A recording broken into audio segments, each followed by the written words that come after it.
depois também, no ATP, foram alguns familiares e algumas outras pessoas, também numa viagem terrível, uma viagem terrível, feita pelo comandante Sousa Gomes, que fez essa viagem para as Flores, também em condições atmosféricas muito difíceis e com uma aterragem muito em cima dos limites.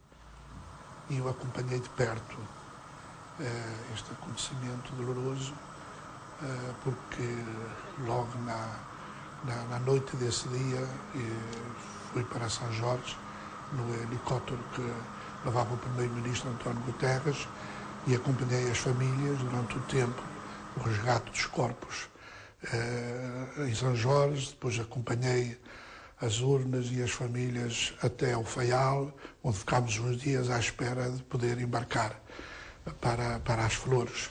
Portanto, e depois acompanhei todo o conjunto das famílias e as urnas até às Flores, onde presidi ao funeral, à missa de corpo presente na matriz de Santa Cruz. Para mim foi um choque muito grande, porque eu nunca tinha presidido a uma Eucaristia com tantas urnas. Foi muito doloroso, por exemplo, suportar os pais de crianças que ficavam, filhos, não é? Ficavam órfãos. Eu ainda tenho presente as duas gêmeas de Santa Cruz das Flores que perderam os pais, de tal maneira que quando chegou o dia que tinha que fazer a mensagem de Natal, nesse ano, queria transmitir, comunicar uma palavra de esperança, mas ao mesmo tempo sempre com aquela interrogação que as pessoas fazem: mas então onde está Deus no meio de tudo isto? Aqui, junto com as minhas sobrinhas e a nossa família, nós nunca guardamos segredos. Pusemos sempre as nossas sobrinhas muito à vontade, temos sempre um relacionamento muito bom e nunca escondemos nada, absolutamente nada com elas. Falamos sempre no pai e na mãe, como eles eram, recordando sempre as pessoas boas que eles eram. Penso que ele está sempre aqui ao meu lado, ele e elas estão sempre aqui para nos ajudar. Acredite nisso. Onde quer que estejam, estão a olhar por nós. Foi-nos facultado uma psicóloga, se nós quiséssemos, quer para mim, quer à familiar mais próxima, quer para as minhas sobrinhas. Mas elas não quiseram. Portanto, nós fizemos-lhe essa pergunta e elas não quiseram. Portanto, elas disseram que os melhores psicólogos éramos nós, claro, que era estar inserida na família e logo na altura do acidente o meu marido dizia: nós temos 2 filhas e a partir desta altura ficamos com 5. Portanto, nós juntamos todos com amor e dando muito de nós a elas e portanto, neste momento é isso, nós não temos 2 filhas, nós temos 5 filhas. Eu entendi sempre que se havia alguém a precisar de apoio, se alguém precisava, éramos todos os que estávamos cá, não é? Não era só aqueles que tinham perdido o pai e a mãe. E então íamos sempre todos de rebanho para a consulta da doutora Doroti, no Centro de Saúde de Santa Cruz. Se eles fossem meus sobrinhos, eu lhe garanto que eles não estariam na Ilha das Flores hoje, não é? Mas realmente eles não eram meus sobrinhos, ficaram a ser, foi meus filhos depois. Está a perceber o meu ponto de vista, não é? E então, como eu sabia que havia haver depois processos e que a família um dia ia dizer que estavam, não é? Porque realmente estavam. Aliás, eu sabia que estavam e sempre dei a conhecer à lei que eles que existiam e que estavam.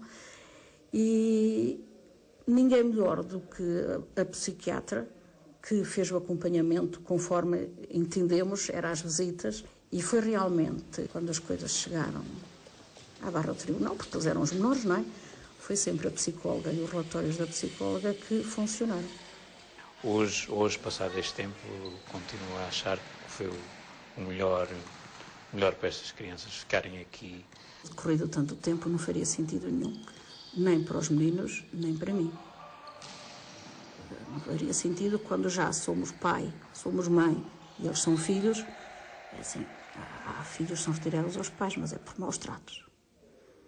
E se isso tivesse chegado a essa situação, em vez de levarem 2, teriam que levar 3, que eu também tinha a minha filha Cláudia, não é? Seria a única razão, mas já estão a levarem, teriam que ser 3, não sei para onde, não é? Mas se houvesse uma razão, quando já eu sou mãe, meu marido é pai, as minhas filhas são irmãs e eles são nossos filhos, Aí estava mesmo fora da hipótese. E resta-me a esperança quando eles crescerem mais um bocadinho e consigam perceber que conseguem lidar com a família de lá também. Porque eles, se calhar, têm agora mais anos para lidar com a família de lá, mais perto do que depois daqui, porque realmente as Flores ficam muito longe, não é?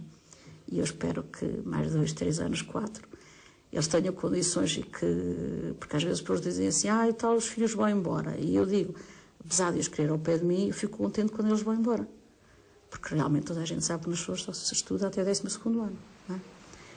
E pronto, não é preciso fazer um doutoramento, uma licenciatura, mas é preciso fazer mais qualquer coisa fora das Flores.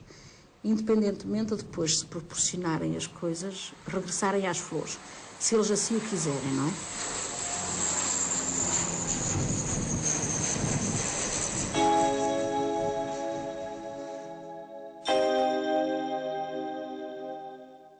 Tive a sorte de ter estado hospedado, porque eu fui numa sexta-feira para vir num sábado. Portanto, ia estar muito poucas horas em Ponta Delgada e o serviço de despertar do hotel onde eu estava, que ainda não era automático, mudou de turno às 6 da manhã e não me fizeram o serviço de despertar e eu acordei meia hora depois com o meu telemóvel. E foi essa a diferença, essa meia hora de atraso, que me permitiu chegar com meia hora de atraso ao aeroporto. E quando cheguei ao aeroporto, lembro-me na altura a SATA só tinha 3 ATPs, vi um avião a descolar e 2 parados na placa. Fui perguntar ao check-in se aquilo era o Horta Flores ou não, e confirmaram que sim, e eu depois só tratei de remarcar nova passagem, e depois a seguir, passado 3/4 de horas, fui informado do que tinha acontecido. Foi o destino, e foi o destino que aconteceu. Aliás, como é conhecido, não há acidente nenhum de avião em lado nenhum, que normalmente a gente sabe que há sempre um passageiro ou 2 passageiros que eram para embarcar, que não foram. Evidentemente, depois desse acidente, eu já ouvi algumas 300 pessoas que também vinham no voo. Mas eu constatei que na lista de voo só eu é que não apareceu o voo. Se o avião estivesse em terra, eu estou convencido que tinha embarcado. Não havia hipótese, porque o avião já tinha alargado. Agora, eu vi as histórias mais fantásticas, desde que teria insultado as pessoas de check-in que o avião já tinha saído, à espera que provavelmente o avião voltasse atrás para me pegar, ou qualquer coisa assim do género, que teria levado ramos de flores à rapariga que teria proibido de embarcar, e tinham chamado inclusive polícia e tudo, porque eu estava nervoso. Portanto, isto, dada a situação, de ter falecido tanta gente que eu conhecia, aliás, desde os pessoal de bordo, passageiros, só havia 2 pessoas no voo que eu não conhecia. Quando li a lista, só havia 2 passageiros, que eram caixas viajantes, vinham do continente. Uns melhor, outros pior, mas quase toda a gente vinha a bordo e conhecia relativamente bem. Este acontecimento tocou muito de perto porque houve um padre Júlio Soares, que apareceu neste acidente, porque era a pessoa que eu conhecia mais de perto. Eu tinha encontrado no dia antes em Angra, que ele veio a um encontro de professores. Como o encontro acabou um dia antes, ele tinha pressa de voltar às Flores para ainda participar num convívio da catequese e pronto, e cheio de iniciativa como era, foi para São Miguel e apanhou esse voo fatídico e foi morrer, digamos, foi morrer na sua ilha natal.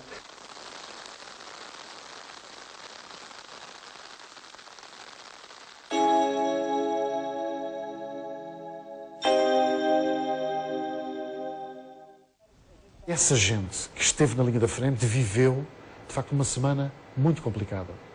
E em termos psicológicos, eu encontrei gente, principalmente bombeiros, gente dos serviços florestais, que 3, 4 anos depois ainda acordava de noite com imagens dessa tragédia.